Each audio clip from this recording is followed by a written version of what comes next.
여러분 안녕하십니까? 박상규입니다.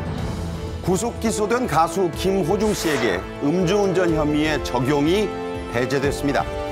음주운전 처벌 방해 행위를 엄벌해야 한다는 목소리가 높아지고 있는데요. 자세히 짚어드리겠습니다. 의료계가 27일로 예고한 무기한 휴진을 놓고 입장차를 좁히지 못하고 있습니다. 정부는 내년 의대 정원 조정은 협상 대상이 아니라면서 대화 재개를 적극 종용하고 있습니다. 우리나라를 방문한 외국인 관광객 수가 코로나 이전 수준에 근접했습니다. 정부는 올해 외국인 관광객 유치 목표를 2천만 명 선으로 늘려잡았습니다. 최진영 변호사, 임종윤 경제평론가와 함께 말씀 나누겠습니다. 어서 오십시오. 네, 반갑습니다. 안녕하십니까. 네, 오늘의 첫 주제입니다. 서울대병원은 무기한 휴진을 철회했습니다. 하지만 또 다른 빅5 병원인 세브란스와 아산병원은 예정대로 휴진을 하기로 했죠? 예, 그렇습니다. 그러니까 세브란스가 좀 더 빨라서 이번 주죠. 27일 날 이제 원래 하기로 했던 대로 휴진을 하기로 했고요. 아산병원은 다음 달이죠. 다음 주가 됩니다. 결국은 이제 다음 달에 7월이니까 7월 4일부터 일주일 휴진을 하기로 했던 원래 일정, 계획을 그대로 이어가겠다 이렇게 얘기를 했습니다. 반면에 앞서 말씀하셨던 이 서울대병원 비상대책위는 이제 무기한 휴진을 철회했고 또 의사협회도 일단 27일 날 무기한 휴진 방침은 일단 좀 철회하는 쪽으로 분위기가 좀 가고 있는 상황이니까 일단 의료계 내부에서도 이 휴진 문제와 관련해서는 좀 엇갈리는 모습이 좀 나타나고 있는데 일단 두 병원은 정부의 어떤 그런 여러 가지 설득에도 불구하고 그대로 강행을 하겠다 이렇게 얘기를 하고 있고요. 여기서 더 나아가서 만약 정부가 대응하는 걸 봐서 좀 마음에 안 들면 더 연장할 수도 있다. 이런 식의 어떤 그 뒤에 부분까지도 좀 이렇게 깔아놓고 있는 그런 상황입니다. 네. 의대 교수들과 의협, 즉 개원이들은 이렇게 다소 우왕좌왕하는 모습을 보이고 있지만 대부분의 전공의들은 꿈쩍도 하지 않고 있습니다. 이유가 뭔가요? 아마 지금 앵커께서 말씀하신 이런 어떤 뭔가 미묘한 의료계 내부의 어떤 그런 분위기 이런 것들 이미 감지하고 계신 분들도 많으실 텐데 지금 기본적으로 전공의들하고 의협하고는 좀 다른 길을 좀 가고 있다고 보셔도 됩니다. 왜냐하면 이 전공의들 같은 경우는 일단 2020년이죠. 그때 의정 갈등이 있었는데 그 당시에 이제 기성세대죠. 선배들이 이제 끌고 가주겠다, 뭐 도와주겠다, 너희들 처우 개선해주겠다 이런 걸 이제 선배들이 알아서 해주겠다고 했다가 사실은 이제 어떻게 보면 이제 기성세대들의 목만 챙겼죠. 그러니까 일종의 배신을 당한 그런 트라우마가 여전히 남아있다. 네. 이 얘기들이 내부에서 좀 나오고 있고요. 또 하나는 최근에 이제 취임을 한 이면태 의협 회장의 집행부 여기가 이를테면 전공의들을 어떤 파트너로 그러니까 어떤 이런 개혁을 위한 파트너가 아니라 어떤 수단으로 활용한다는 그런 인식을 지금 전공의들이 갖고 있는 것 같습니다. 네. 그러다 보니까 여기에 대한 불신도 좀 있고요. 정부도 마찬가지입니다. 원래 사직서 수리를 해주겠다 등등등 이런 식의 얘기를 했는데 결국은 진행이 안 된 거죠. 그러다 보니까 결국 정부도 우리를 이용하려는 어떤 수단으로만 생각한다. 그러니까 기만적인 회책을 쓰고 이렇게 굉장히 강한 그런 어조로 지적을 좀 하고 있고요. 저는 여기다 하나 덧붙인다고 그러면 결국은 수십 년째 바뀌지 않고 있는 이 전공의들의 열악한 여건, 네. 뭐 임금 문제. 이 문제에 대해서는 사실은 어떻게 보면은 이들은 이게 가장 중요한 건데 이 문제는 사실 어떻게 보면 어디 갔는지는 모르고 결국은 이제 의사들의 어떤 기득권 유지에만 좀 자기들이 이용당하고 있다는 생각들을 하고 있는 것 같습니다. 그리고 이런 문제들까지 다 포괄적으로 좀 이 전공의들이 의협에 대해서 좀 반대하는 그런 분위기인 것 같고요. 또 하나는 그러다 보니까 어차피 올해는 끝났다. 올해는 수련 포기하자. 이런 분위기까지 나오고 있다고 한다고 합니다. 네. 포기하면 안 되죠. 그렇죠. 많은 환자들이 기다리고 있습니다. 의협이 새로 꾸민 이른바 올특위, 올바른 의료를 위한 특별위원회 올특위입니다. 22일에 첫 회의를 열었습니다. 여기서 내년 의대 정원을 다시 논의해야 한다는 입장을 밝혔는데 이게 되겠습니까? 의협 쪽에서 뭔가 좀 현실을 좀 똑바로 깨달아야 되겠다라는 그런 비판적 여론이 강한데요. 사실 정부 같은 경우에는 의협이 그 의사와 관련된 의료법에 의한 법정 단체이기 때문에 의협이 어떻게 보면 의료계를 전부 어떻게 보면 대변을 해서 서로 협의할 수 있는 단체다 생각하는데 이제는 의협과는 또 별도로 그 내에 올바른 의료를 위한 특별위원회. 뭔가 임 회장은 빠졌어요. 예, 그러니까 뭔가 자꾸 이제 대표성 있는 어떤 그 대안이 나와야 뭐가 되는데 대표성 있는 단체는 빠지고 거기에 있는 또 다른 특위가 자꾸 생겨나니까 어떻게 보면은 정부로서도 어떤 협의의 상대 카운터파트를 찾기가 힘드는 문제가 생긴 것과 동시에 또 의료계도 스스로 자꾸 분열되는 그런 모습이 있기 때문에 과연 이런 식으로 해서 어떤 그 실질적 협의가 될지 모르겠는데요. 지금 말씀드린 것처럼 이미 지난주에 대법원에서 이와 같이 의료 인원을 증대되는 것에 대해서 막아달라는 어떤 의료계의 소송을 최종적으로 그럴 수 없다라는 판단이 섰습니다. 한마디로 돌아올 수도 없는 강을 건넜습니다. 네. 그럼에도 불구하고 지금 올특위 같은 경우에는 정부와의 대화 이제 내년도 의대 정원을 포함시키겠다라고 얘기를 하면서 이 정부와의 대화할 수 있다는 이런 얘기를 하는 것이 이미 법적으로 정리된 의제를 가지고 대화를 하겠다는 것인지 네. 안 하겠다는지 그 지금 의료계의 입장 자체가 좀 모호한 상황이라서 정부로서는 누구를 상대로 무엇을 가지고 대화해야 될지 지금 좀 혼란스러운 그런 상황이 된 것이 아닌가 생각합니다. 네. 이미 최 변호사님 말씀대로 대법원이 최종적인 종지부, 마침표를 찍어놓은 사안을 다시 하자. 자, 이게 과연 가능한 것인지 모르겠습니다. 하지만 정부는 내년 의대 정원 재논의는 없다. 사실상 못을 박은 거죠. 예, 그도 그럴 게 지금 변호사님도 말씀하신 것처럼 이미 다 결정되고 확정되고 사실상 발표가 됐고요. 이미 뭐 심지어는 학원가에서도 이미 얘기가 다 되고 있습니다. 그러니까 이게 뭐 절차가 마무리된 걸 가지고 협의의 대상이 자꾸 올린다라는 것 자체에 대해서 정부는 아예 여기에 이제 말꼬리를 잡히면 다시 또 이 논의가 또 갈 것 같으니까 그 부분에 대해서 명확하게 입장 정리를 한 걸로 좀 보이고요. 대신 이제 그 의대 정원 문제 이제 그만 얘기하고 이미 다 끝난 얘기니 이제 대화 좀 하자. 그리고 너네들 좀 국민들이 굉장히 의사들 비판하는 거 알고 있지 않냐. 그러니까 계속 이런 식으로 질질 끌지 말고 빨리 이 문제를 매조지를 하고 이제 환자들 품으로 돌아가라. 이제 이렇게 정부는 계속해서 설득 작업을 좀 하고 있는 그런 상황인데요. 근데 앞서 말씀들 하셨던 것처럼 의료계 내부가 이게 사실 일원화된 목소리가 딱 돼야지 이 문제가 완전히 종결될 수 있다고 봐야 되는데 앞서 변호사님 말씀하신 대로 계속 이런저런 얘기들이 끊임없이 나온다는 거죠. 그러니까 의협도 이 부분에 대해서 어떻게 보면 이제 의협이 그 문제를 딱 정리를 해줘야 되는 가장 큰 단체임에도 불구하고 그걸 못하고 있다. 네. 그럼 이제 어떻게 보면 정부의 대화 파트너가 될 수 없다는 얘기죠. 어쨌든 이 문제는 빨리 가장 중요한 환자들 편을 생각을 해서 의협에서도 목소리를 단일화해서 정리를 하는 게 의사들에 대한 국민들의 신뢰가 정말 바닥으로 떨어지지 않는 최소한의 장치가 되지 않을까 생각합니다. 네. 자, 서울대 의대 학장단이 있습니다. 여기서 현재 수업을 거부하고 있는 제자 의대생들에게 강의실에 이제 돌아와라고 강력히 좀 호소하고 촉구를 하고 있습니다. 직접 편지까지 써서 이 복귀를 독려하고 있는데 여기 나온 대목들이 참 역사를 거슬러 올라갑니다. 대한제국, 일제강점기, 6.25 때도 강의는 했다. 그렇습니다. 이런 얘기죠. 역사적으로 6.25 때뿐만 아니고 우리나라의 산업화, 민주화 시대를 거치면서 정말 많은 사람들이 어떻게 보면은 그 학업도 거부하면서 했는 그 와중에서도 국민의 생명과 건강을 지키기 위해서 그 자리를 지켜서 지금까지 왔다는 것이죠. 그런데 지금 최근에 어떤 의대 정원 문제와 관련해서 수업을 거부하는 이런 모습, 이제 더 이상 이게 수업을 하지 않다가는 완전히 대규모 유급이 벌어질 수밖에 없는 그런 상황, 절체절명 상황이기 때문에 이제는 꼭 돌아오십시오 하는 그런 편지를 보냈는데요.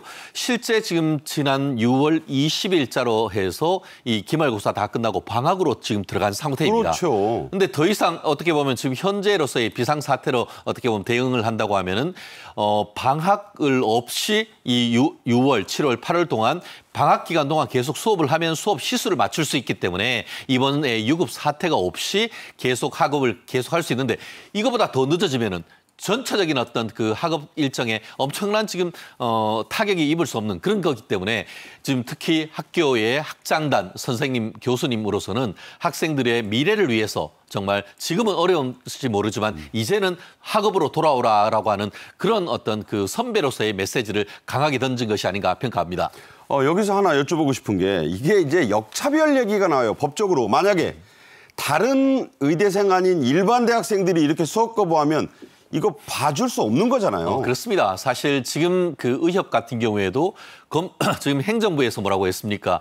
여러 가지 불이익이 없다. 지금이라도 돌아온다고 하면은 불이익을 철회할 수 있다라고 하니까 뭐라고 했습니까? 이제는 취소해라라고 얘기 나오는 거하고 비슷한데 다른 과에서 뭐 예를 들어서 로스쿨생이 이렇게 했다고 하면 벌써 유금은 따놓은 당상일 수밖에 없기 네. 때문에 어떤 그 행정 처분의 법률 적합성, 나아가 행정 처분의 형평성이란 측면에서도 의대생들만을 위해서 어떤 그 평등 원칙에 어긋난 절차를 계속 특혜를 줄 수 없는 그런 정부의 어떤 고육지책이다라고 할 수밖에 없기 때문에 본인들의 어떤 입장은 충분히 그 고려를 한다 하더라도 이제는 돌아와서 본분으로 온다라는 것이 어떻게 보면은 돌아올 수 없는 다리를 건널 수 있는 마지막 그 기회가 아닌가 그렇게 생각을 합니다. 네.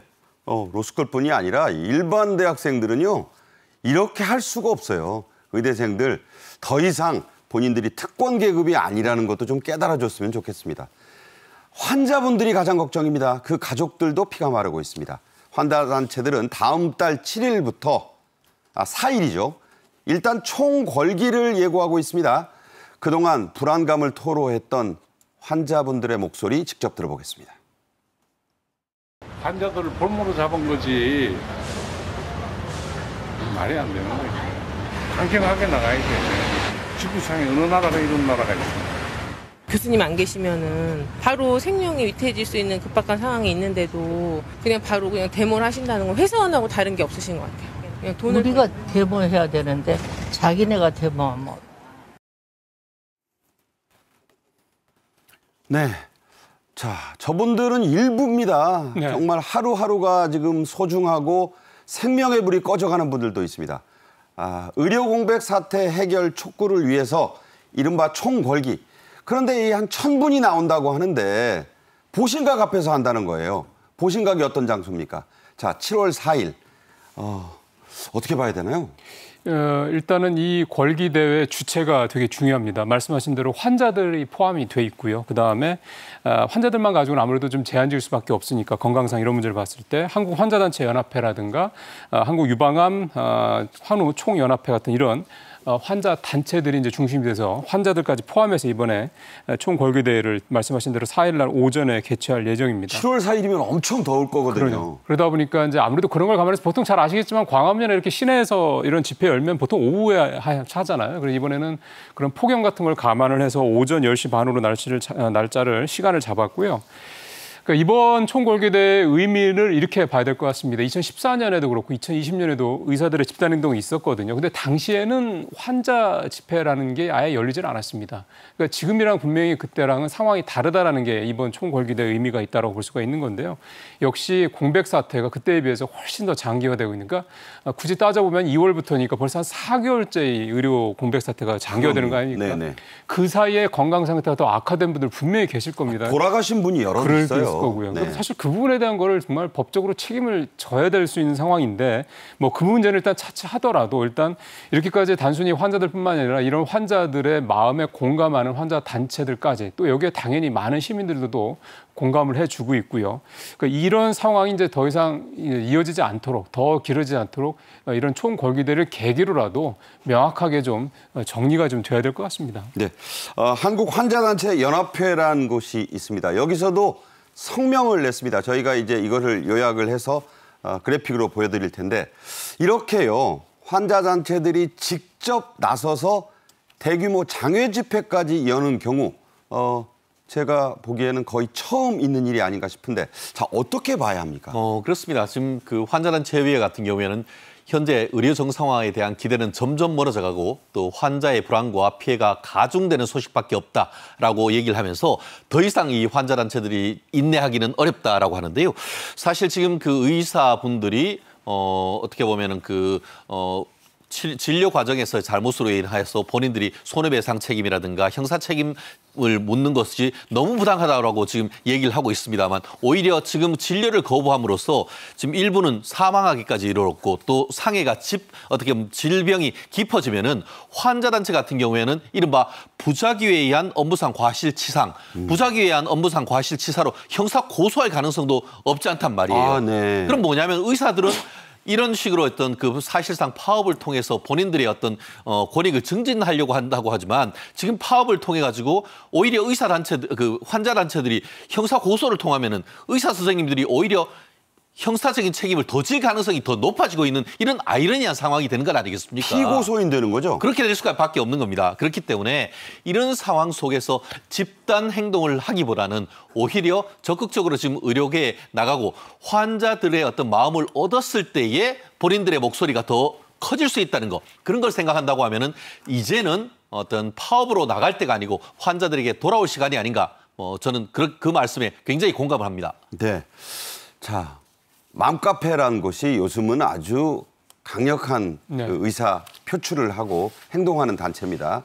앞서 의협 주도로 몇몇 곳의 동네 병원 의원까지 문 닫는 경우가 발생하니까 지역의 맘카페 회원들이 직접 나섰죠. 특히 불매운동을 했는데 이게 더 강력해질 수 있어요. 효과적일 수 있죠. 네. 예, 이게 지난 18일 날 이제 집단 휴진 때 그때 이제 어떻게 보면 이제 이미 한번 검증이 된 건데요. 맘카페. 그러니까 아무래도 대도시에 이제 맘카페들이 규모가 좀 있으니까 서울이라든가 부산, 인천, 경기, 뭐 성남, 뭐 화성의 동탄까지 이렇게 비교적 특히 젊은 그런 부모들이 많이 사는 그 지역의 맘카페들이 이번에 상당히 좀 강력하게 적극적으로 움직이고 있는 그런 모습입니다. 지난 18일 휴진 때 동네 병원에서 거기 그러니까 이를테면 그 휴진하고 이제 거기에 대해 간다고 휴진했던 병원들 리스트가 이미 돌았고요.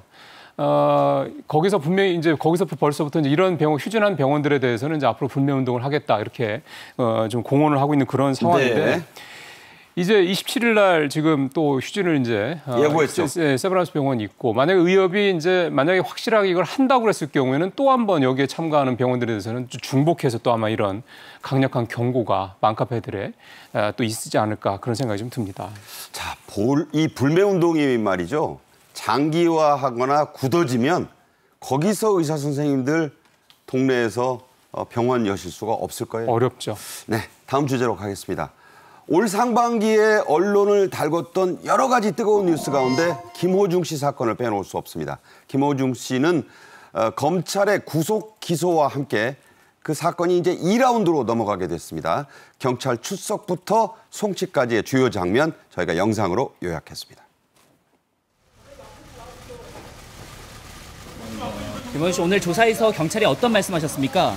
그다음도 뭐 죄인이 무슨 말이 필요하겠습니까? 조사 잘 받았고 또 조사 남은 조사가 또 있으면 성실히 받도록 하겠습니다. 죄 지은 사람이 말이 필요하겠습니다. 어쨌든 죄송합니다. 네. 매니저에게 이번에 혐의 어떻게 소명하셨습니까? 죄송합니다. 반성하겠습니다. 죄송합니다. 매니저한테 직접 증거 인멸해달라고 부탁하신 거 맞으세요? 죄송합니다. 휴대전화 비밀번호 제공 안 한 이유가 있습니까? 소주 3병 마셨다는 진술로 나왔는데 정확히 그날 날짜는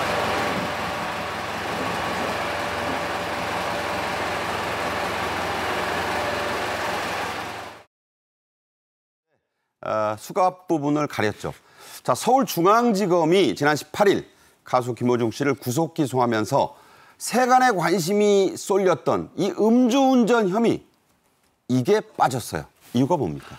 야, 술 먹고 운전했는데 음주운전이 아니라니 이게 실화냐 이런 그 국민의 일반적인 상식적 질문 아니겠습니까?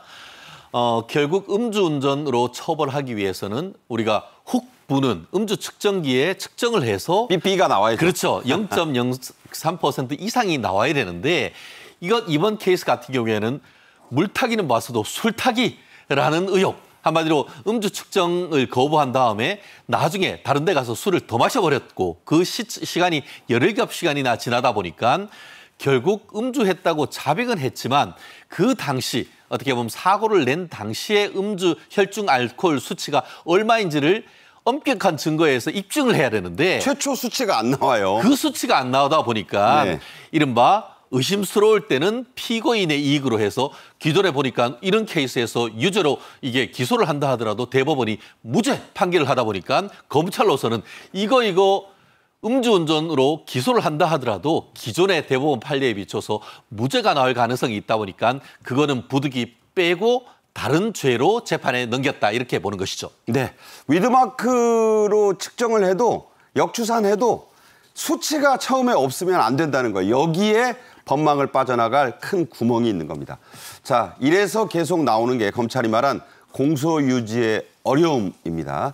음주운전 혐의가 빠지면 그러면 처벌 수위는 어떻게 되는 겁니까? 음주운전이 빠졌다고 해서 처벌 수위가 낮을 것이라고 생각하면은 완전히 오판인 거죠. 네. 그래서 저희가 얘기하는 것이 김호중 씨와 그 관계자들이 완전히 오판을 했다라는 것이 바로 그 부분인데요. 지금 말씀드린 것처럼 음주운전이 없다 하더라도 특가법상의 도주치상이라든가 아니면 음주운전 위험운전치상 더불어서 어떻게 보면 쉽게 말하면 뺑소니 있지 않습니까? 그렇죠. 그런 부분 또 증거인멸 교사 이런 부분으로 해서도 충분히 높은 처벌이 가능할 수도 있는 것 같은데요. 실제로 지금 그 음주운전 치사나 도주치상 같은 경우에는 위험운전 치상 같은 경우에는 이 법정형이 1년 이상의 유기징역이다 보니까 가중할 경우에는 이론상으로는 30년까지도 가능합니다. 그렇다니까요. 예. 다만 이번에 보면은 뭐 사고가 난 이후에 한참 지나서 피해자 측과 합의를 했다고 합니다. 그렇죠. 그리고 기존의 어떤 그 뺑소니 경력도 없고 하고 또 선처를 바라고 이렇기 때문에 처벌 수위가 조금 낮아질 수가 있다라고 하는데 누구는 그렇기 때문에 집행유예가 나올지도 않느냐라는 예측도 합니다만 이 사건이란 파장이 굉장히 컸고 더불어서 이게 그 음주운전치상이나 도주치상이란 것이 개인의 어떤 피해자의 어떤 보호뿐만 아니고 공공의 안전과 관련되는 부분도 있기 때문에 형이 적어도 1심에서는 실형이 나올 가능성이 상당히 높지 않을까 예측합니다. 네. 베테랑 계신 이 최 변호사님의 예측이었으니까 저는 상당히 믿음이 가네요. 이런 사실이 알려지자 시민들의 비판이 고조되고 있습니다. 과거 김호중 씨와 아주 비슷한 사건을 일으켰던 태진아 씨의 아들 이루 씨 문제도 재조명되고 있죠. 기억하고 싶지 않은 이 사건이 다시 이제 수면 위로 떠올랐습니다. 2022년이었으니까 사실 얼마 되지 않았습니다. 그 당시에 상황은 똑같았고요. 음주운전했고 또 운전자 바꿔치기 했고 그래서 음주운전을 방조했단 뭐 이런 얘기가 그리고 석 달 뒤에는 또 음주운전 방조까지 했어요. 예, 그러니까 이게 이렇게 해서 이제 항소심까지 가서 징역 6개월에 집행유예 이런 결국 집행유예로 나왔고요. 벌금은 또 뭐 10만 원 이건 뭐 벌금이 왜 나왔는지 모르겠는데 그러니까 이렇게 됐고 사실 더 이제 국민들의 공분을 샀던 거는 아버지 태진아 씨의 신곡으로 3개월 만에 다시 연예 활동을 하려고 이제 어떤 시도를 했다라는 거. 이런 것들이 더욱더 이제 더 공분을 샀던 거라고 생각이 드는데요. 이 김호중 이번 사건이 가져온 교훈이 사실은 일단 무조건 튀어라, 도망가라. 그다음에 아까 변호사님 말씀하신 대로 편의점 가서 술을 마셔서 이제 소위 말해서 이제 술을 타라. 이런 걸 사실 하다 보니 이런 것들을 풍자하는 앱까지 나올 정도니까 이 국민들이 이런 뭐 고위공직자, 연예인 이런 소위 말하는 공인들의 이런 좀 행태에 대한 비난 여론, 비판 여론이 얼마나 높은지. 근데 사실 이런 것들이 사법부에서 뭔가 명확하게 단죄가 되어야지 사실은 안 할 텐데 계속 반복되는 건 결국은 수위가 낮다라는 거 아니겠습니까? 네. 이런 부분들 사법당국의 신뢰 문제도 또 한 번 제기가 될 것 같습니다. 무조건 달아나 편의점으로 뛰어가서 예. 술을 마구 마셔라. 이게 말이 됩니까? 자, 이런 논란과 국민적 공분이 일자 속칭 김호중 방지법이 22대 국회가 열리자마자 2건이나 발의가 됐어요. 그렇습니다. 뭐 이런 것은 민생과 관련되는 거기 때문에 2건이 아니고 20건이 발의된다 하더라도 국민들은 손뼉을 칠 것 같은데요. 지금 말씀드린 것처럼 이른바 김호중 방지법, 술타기, 아까 음주운전 하면은 바로 어떻게 보면 편의점 가가지고 술을 더 먹어버리면은 어떻게 보면은 법원으로서는 정확한 어떤 음주 측정을 확인할 수가 없는 것 아닙니까? 그래서 이번 같은 일이 벌어졌고 결국 이번 일이 이 앞으로의 어떤 음주운전과 관련되는 그 경찰의 업무를 방해하는 것이 아니냐 이런 것을 다 만천에 알려준 것이 아니냐 하는 그런 비판이 있기 때문에 이런 부분에 대한 대책으로 나온 것이 그 지금 김호중 방지법이고 한마디로 이 부분은 사법 방해에 대한 응징하자는 이것 아니겠습니까? 네. 실질적으로 지금 영미법 같은 경우에는 사법방해죄가 상당히 엄하게 처벌되는데 우리나라 같은 경우에는 자기와 관련해 가지고는 자기 부재 거부 특권이 있다 보니까 아무리 거짓말을 해도 처벌하지 못합니다. 하지만 적어도 음주운전에 있어 가지고는 공공의 안전과 관련되는 부분이기 때문에 이와 같은 김호중 방지법이라도 해서라도 공공의 안전을 확보하자는 취지인데 만약에 이를 위반했을 경우에는 5년 이하의 징역, 2천만 원 이하의 벌금에 처하도록 이런 법이 발의가 됐는데 이 부분은 반드시 통과돼야 된다라는 것이 저희 개인적인 의견입니다. 네, 김호중 씨 사건과 유사한 음주 사고 후 도주 사건이 얼마 전 법원에서 판결을 선고받았습니다. 자, 이게 참고가 좀 될 텐데 형량이 어떻게 나왔죠? 형량은 징역 1년 2개월, 그러니까 나중에 뒤늦게 확인이 된 음주운전 당사자는 법정 구속이 됐고 1년 2개월 징역을 이제 받았고요. 그다음에 이제 내가 운전했어요라고 이제 이 친구의 요청을 받아서 초등학교 동창. 예, 이 친구는 징역 6개월의 집행유예를 받긴 했습니다. 이게 지난해 6월 인천에서 벌어진 사건인데 A 씨가 음주운전하다 앞서가던 차를 추돌을 해서 이제 하고 이제 내려서 이제 뭐 이런저런 걸 수습을 하면 되는데 또 그냥 바로 갔죠. 일종의 네. 뺑소니입니다. 근데 이제 앞에 추돌 당한 이 피해자는 이제 부상도 좀 있었고요. 그러고 난 다음에 정신 차리고 나서 이걸 어떻게 해야 될까 하다가 친구한테 좀 네가 대신 운전한 걸로 좀 해달라. 이제 이런 식으로 했었는데 뭐 사실 새삼스러운 방법은 아닌 것 같습니다. 하지만 이제 문제가 이게 그 당시에는 이 사람이 운전자로 알고 있었기 때문에 아까 말씀하신 정확한 음주 수치를 확인을 못했다라는 겁니다. 결국 이것 때문에 경찰 검찰이 이 A 씨에게 음주운전 혐의를 적용하지 못했고요. 하지만 결국 뒤늦게 확인이 돼서 이렇게 법정 구속까지 되긴 했는데 결국 친구 도와준다고 하다가 자기도 결국 이제 빨간 줄이 가게 된 그런 상황이 됐습니다. 근데 또 일각에서 나오는 얘기는 음주운전을 이걸 이제 대신했다고 한 그 친구에 대한 처분이 좀 약한 거 아니냐. 결국 그런 것들 때문에 이런 일들이 계속해서 반복적으로 벌어진 게 아니냐 이런 얘기도 좀 나오고 있고요. 그래서 법원에서 얘기했던 범행으로 대가나 이익을 얻은 게 아닌 점 등을 고려했다. 이런 식의 논리가 국민들한테서는 별로 공감을 못 얻고 있다. 이렇게 봐야 될 것 같습니다. 네. 자, 이제 마무리를 좀 해보겠습니다. 김호중 씨의 경우에는 특히 주목받은 게 아주 약자인 매니저, 젊은 매니저에게 모든 혐의를 떠넘긴 게 아니냐. 또 조직적인, 자, 이 조직이란 말 중요합니다. 범행 은폐가 있었기 때문이 아니냐. 아까 말씀하신 대로 중형 선고가 가능하다는 입장이죠? 그렇습니다. 그렇기 때문에 조직적 범행 은폐에 대한 어떤 그 법원의 구속영장을 그 김호중 씨한테만 한 것이 아니고 기획사 대표, 실질적으로 어떻게 보면 이걸 CCTV가 된 그 메모리를 삼키고 했다는 그런 사람들까지 3명이 다 구속영장을 다 발부했단 말이에요. 그런데 합의가 됐다는 이유로 과연 집행유예를 선고될지에 대해서 지금 초미의 관심사인데요. 말씀드린 것처럼 단순한 어떤 그 음주운전뿐만 아니고 조직적으로 사건을 은폐했다는 점에서 사법부 그리고 그 사법당국을 우롱한 것에 대한 죄책을 물을 수밖에 없는 그런 상황이어서 네.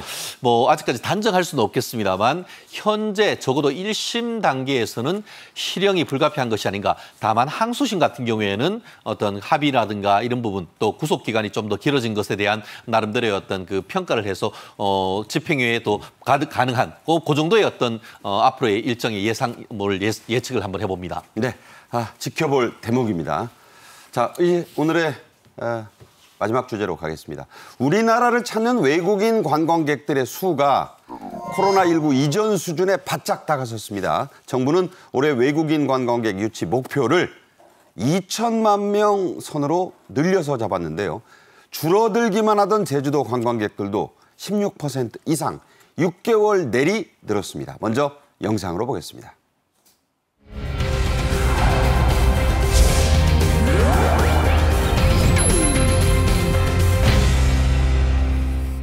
원래 한국 음식은 사랑하고 그 중에 중요한 게 장이라고 생각하는데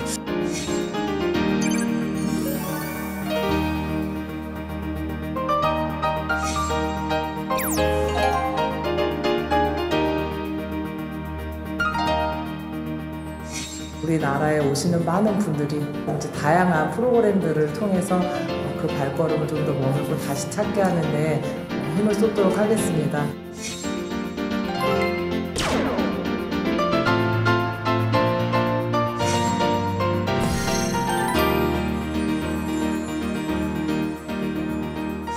Really nice. That's something really different for me. We don't have this food in Austria, so I'm just trying the food here, and it's delicious.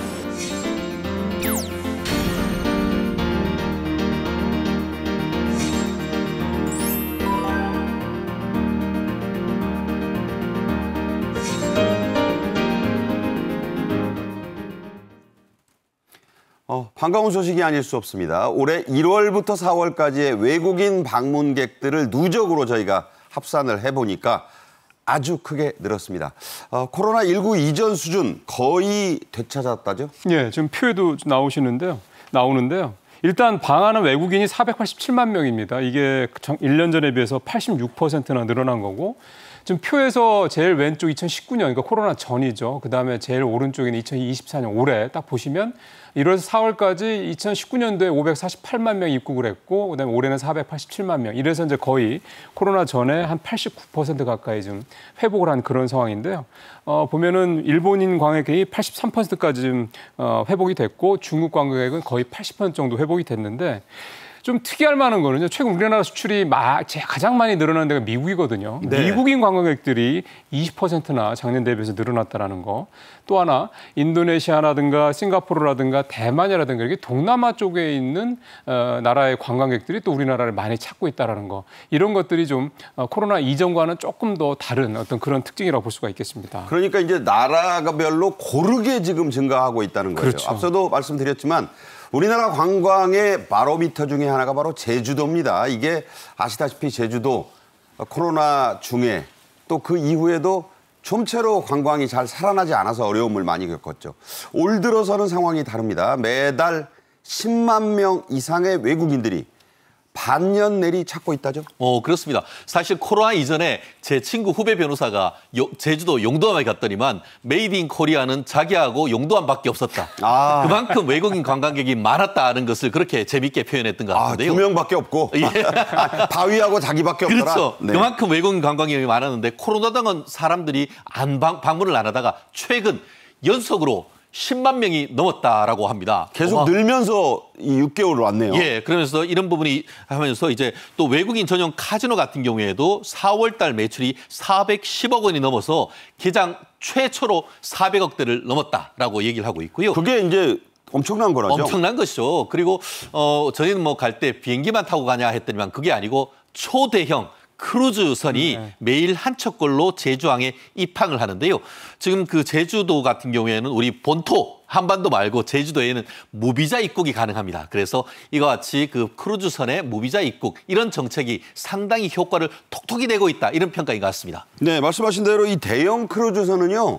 아주 고급인데다가 이게 많은 관광객들을 한꺼번에 모시고 오기 때문에 그런데 이게 내릴 수 있는 게 바로 무비자 정책의 덕분이다. 이 얘기는 좀 더 이따가 자세히 하겠습니다.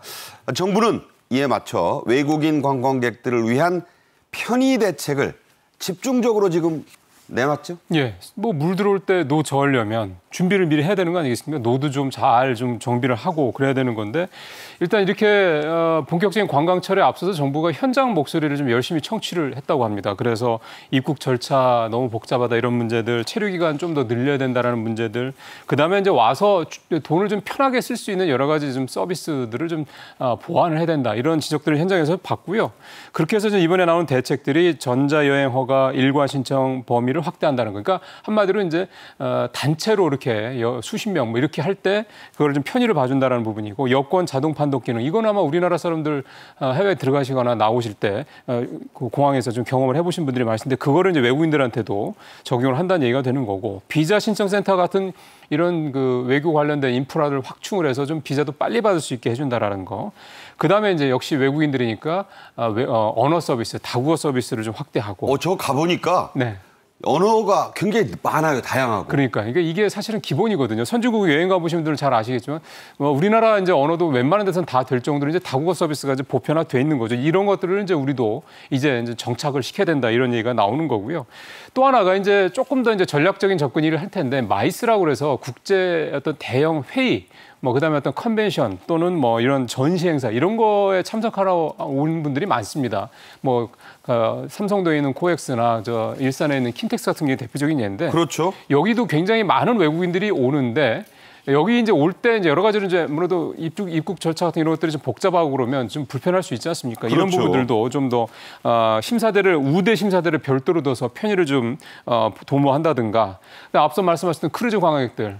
워낙에 한 번에 2-3천 명씩 들어오다 보니까 이것도 역시 입국 심사하다가 시간 다 가는 거죠. 그러니까 이걸 최대한 간소화해서 충분히 관광할 수 있는 시간을 벌어주는 것들. 이런 것들이 이번에 정부가 대책으로 내놓은 내용들입니다. 네. 외국인 관광객들 못지않게 중요한 분들이 일하러 오는 외국인 근로자. 없으면 일 못하는 데가 우리나라에 지금 아주 많습니다. 또 K 콘텐츠를 배우러 자진해서 돈 써가며 들어오는 외국인 젊은이들. 외국인 MZ 세대들입니다. 자, 이분들을 위한 이른바 스페셜 비자. 이건 어떤 겁니까? 그렇습니다. K-팝의 영향이 단순히 노래를 따라 부르는 것을 넘어서 K-팝 배우러 가자, K-안무 배우러 가자 하는 사람들이 전 세계에서 많이 들어오나 봅니다. 그래서 기획사에 한국에 들어오는데 이 친구들을 위한 어떤 그 비자를 특별한 비자를 만든다는 것이죠. 그런데 우리나라 같은 경우에 일본이나 해외에 많이 가는데 기존에는 한국에 들어와서 이런 비자가 없다 보니까 금방 나가다 보니까 네. 어떻게 하면 이 친구들 좀 장기간 있으면서 우리나라의 어떤 쉽게 말하면 배우기도 하고 돈을 쓰고 갈 수 있든가 이런 어떤 나름대로의 어떤 문제의식에서 만든 특별 비자인 것 같고요. 더불어서 마치 우리가 호주에 워킹 할리데이 가듯이 네. 외국에서 한국에 와서 IT 기업이나 이런 데 왔을 때는 일하고 또 전국을 다니면서 어떻게 보면 관광도 할 수 있는 그런 한국판 워킹 할리데이 비자 같은 거를 만든다라는 취지인 것 같은데요. 그러니까 이분들은 비대면, 다시 말해서 노트북 들고 전국 곳곳 다니면서 일하고 즐기고. 그렇죠. 네. 그렇기 때문에 한국판 워케이션이라고 얘기하는데 저는 봤을 때 이거를 조금 더 쉽게 해서 한국판 워킹 할리데이 아니겠습니까? 그렇죠. 일도 하면서 전국에 다니면서 관광도 할 수 있는 이런 비자를 좀 더 활성화하게 하겠다는데 이럴 경우에 전 세계에 있는 젊은 친구들이 한국으로 몰려올 수 있는 나름대로의 좋은 어떤 제도 장치가 아닌가 생각합니다. 네. 한때 템플 스테이, 사찰에 머물면서 잠도 자고 또 죽비도 한 번씩 맞으면서 참선도 해보고 하는 거 아시잖아요. 그게 크게 유행을 했었죠. 그런데 요즘은 K-사찰 음식이 외국인 관광객들에게 아주 큰 인기라고요. 예, 왜냐하면 잘 아시겠지만 글로벌 이 어떤 채식주의자들 또 뭐 조금 더 한 단계 더 위에 이제 비건 이런 분들이 굉장히 좀 늘어나고 있는 상태인데 그런 분들한테 봤을 때 한국의 이 사찰 음식이라는 건 정말 매력적인 그런 음식이라는 거죠. 왜냐하면 기본적으로 영양소도 골고루 갖추고 있는 데다가 다 채식이고 또 하나는 굉장히 모양이 예쁩니다. 그러니까 이 비주얼적인 측면에서도 굉장히 어떻게 보면은 한국의 어떤 그런 음식 문화를 조금 더 고급화시킬 수 있다라는 점에서 한국의 사찰 음식은 충분히 가능성이 있는데 이제 그게 조금씩 좀 호평을 받고 있다 이렇게 볼 수가 있는 건데요. 최근에 뉴욕 미슐랭 3스타 프렌치 레스토랑 셰프인 에릭 리포트라는 사람이 이분 59살이라고요? 예, 네.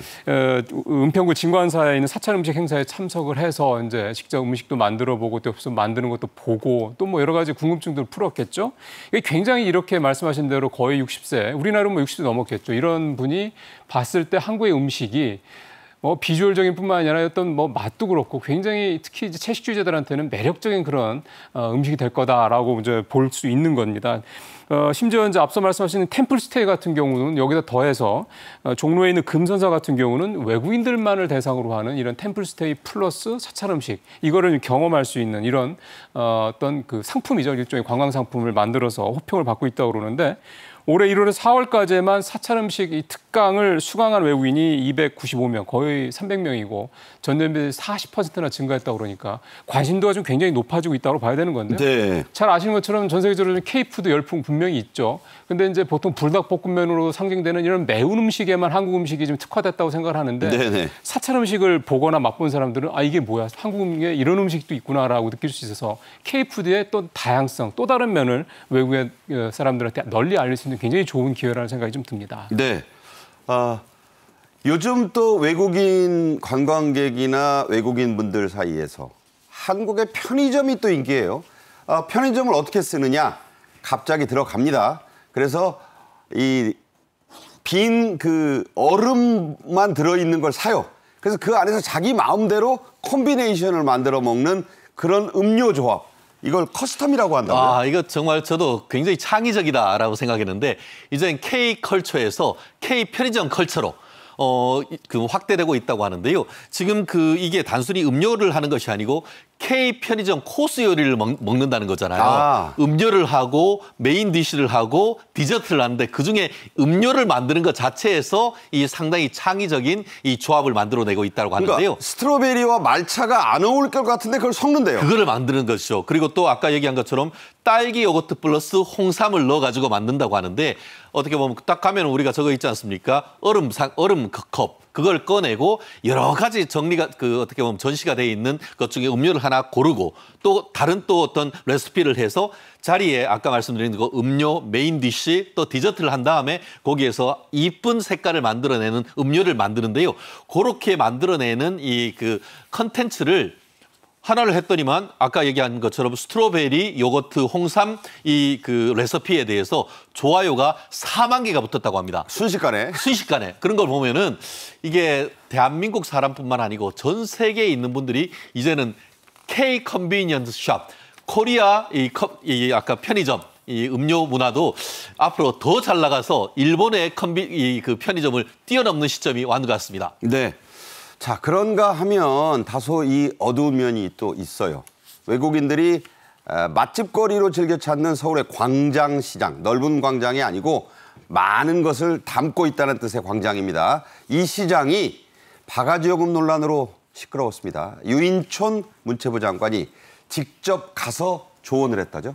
이게 사실 광장시장 이 바가지 가격 논란은 사실 새삼스러운 거는 아니고 좀 오래됐습니다. 왜냐하면 처음에 바가지 논란이 됐던 게 사실은 국내 관광객들 상대로 먼저 시작을 했던 건데 이게 이제 외국인들한테까지는 똑같이 이제 되고 있다. 결국은 국내 관광객들한테 있었던 바가지 요금 문제를 해결을 못했기 때문에 결국 외국인들한테까지 간다 이런 얘기 좀 되는 건데요. 최근에 이제 15,000원짜리 부실한 모듬전, 지역 축제 얘기할 때 이 얘기 한번 했었죠. 그다음에 10,000원짜리 믹스만두 뭐 등등 이런 문제들이 있어서 유인촌 장관이 직접 광장시장을 방문해서 이른바 현장 점검을 했고요.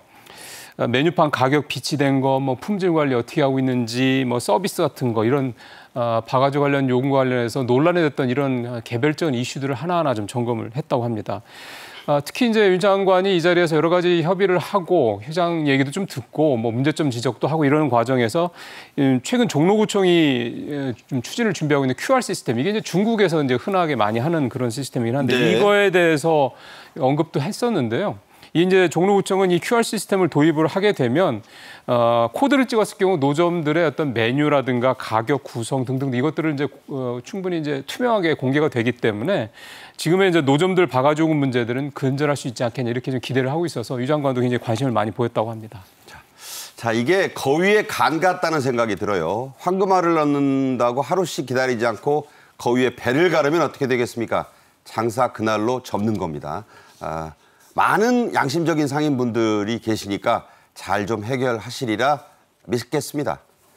서울시는 덤핑 관광과 바가지 관광 이런 것들과의 전면전까지 선포했는데 무자격 가이드들의 문제가 심각해요. 그래서 과태료를 좀 높였죠? 그렇습니다. 지금으로서는 한국에 많은 분들이 오는데 바가지 관광, 마른 관광으로 왔는데 내내 저가 쇼핑만 돌아다닌다라고 하면은 대한민국에 대한 서울에 대한 이미지가 어떻겠습니까? 그러다 보니까 서울시 같은 경우에도 특단의 조치를 하겠다라고 하면서 좀 전에 말씀드린 것처럼 현장에서 관광 안내사 자격증 소지 여부를 확인을 하고 만약에 이런 부분에 대해서 제대로 자격이 없다는 것을 확인할 경우에는 이게 과태료를 500만 원까지 부과를 한다라고 하는데요.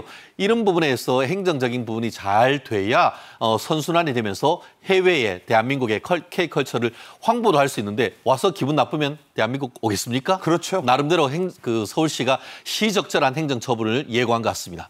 네. 이탈리아 베로나 유명한 그 로미오 줄리엣으로 유명한 도시죠. 여기 가면 카드 한 장으로 모든 걸 해결할 수 있다고 해서 저도 관심이 있었어요. 어느 프로를 보니까. 자, 우리나라도 외국인들을 위한 전용 지역 화폐 이런 게 큰 인기를 요새 끌고 있다고 하는데 특히 부산페이가 큰 인기라죠? 서울 뭐 버금갈 정도로 부산에도 관광객들 많이 갑니다. 뭐 거기 국제 영화제도 있고 해서 많이 알려져 있기 때문에 그런데요. 지금 말씀하신 어떤 베로나 같은 스타일의 통합 서비스를 제공하는 이런 카드. 그러니까 단순히 교통카드만 하는 게 아니라 이런 여러 가지 관광 정보라든가 캐시백 기능까지 또 결제는 당연한 거고 이런 거를 다 들어가 있는 통합 이런 서비스를 제공하는 부산페이가 지금 나와서 큰 인기를 끌고 있는데 이게 참 재밌는 거는 여기에 뭐 단순히 외국인들만 이걸 쓰는 게 아니라요. 외국인 전용이 아니라 국내인들, 내국인 외국인들도 얼마든지 같이 사용할 수 있다라는 점에서 이게 앞으로 조금 더 다른 지역까지 다른 어떤 관광 상품이 되게 중요한 다른 지자체들까지도 이 부산페이오 같은 이런 페이 상품이 좀 더 확산되지 않을까 그런 기대가 좀 됩니다. 이름이 재밌네요. 동백전. 예, 그렇습니다. 그걸 모바일 앱에 일단 등록을 해야 한다고요? 예, 그렇습니다. 이렇게 등록을 하면 되고요. 사실은 특히 젊은 그런 광역들 같은 경우 이런 게 참 편하죠. 왜냐하면 그걸 하면은 거기에 교통정보 이런 것까지 한꺼번에 다 나오니까 뭘 이렇게 들고 다닐 필요도 없는 거고요. 그런 점에서 상당히 소구력이 좀 높지 않겠냐 그런 기대가 좀 됩니다. 네. 자, 오늘의 마지막 질문을 드리겠습니다. 정부는요. 일단 올해 외국인 관광객 유치 목표를 2천만 명으로 잡았습니다. 이게 충분히 달성 가능하다고 하고 자 2027년 1,000만 명을 더 높이겠다고 하는데 최 변호사님 보시기에 어떻게 이 달성 가능하겠습니까? 가능하다. 소프트 파워가 대한민국이 점점 늘어나는 것 같습니다. K-팝, K-파워 뭐 이런 부분을 넘어서 이젠 K-푸드 요즘 뭐 맵고 라면마저도 엄청나게 지금 수출이 된다고 하는데 그런 문화적 상품이 대한민국으로 사람을 유인하는 그런 제도가 되는데 최근에 제가 인사동 나가봤는데 뭐 중국 사람, 일본 사람뿐만 아니고 전 세계에 오신 다양한 인종이 보이는 걸 봅니다. 그런 식으로 본다고 하면은 2027년 목표 3천만 명 뭐 충분히 달성 가능하지 않을까 싶습니다. 네, 한국관광공사는 농심 라면 회사로 유명하잖아요. K푸드 활용에 협약까지 체결을 했습니다. 이제 라면은 불닭볶음면, 불닭이라는 말을 한글로 찾아보는 게 외국에서도 유행이라고 하니까 참 세월만이 변했습니다. 최진영 변호사, 임종윤 경제평론가와 함께 말씀 나눴습니다. 잘 들었습니다. 감사합니다. 수고하셨습니다. 6월 24일 월요일 생방송 정책인 이슈 여기서 모두 마칩니다. 정책인 이슈는 오후 1시 생방송, 오후 5시 반, 밤 11시 10분, 다음 날 오전 6시 10분 재방송, 그리고 KTV 유튜브로는 언제든지 다시 보실 수 있는데요. 저는 내일도 오후 1시에 찾아뵙겠습니다. 고맙습니다.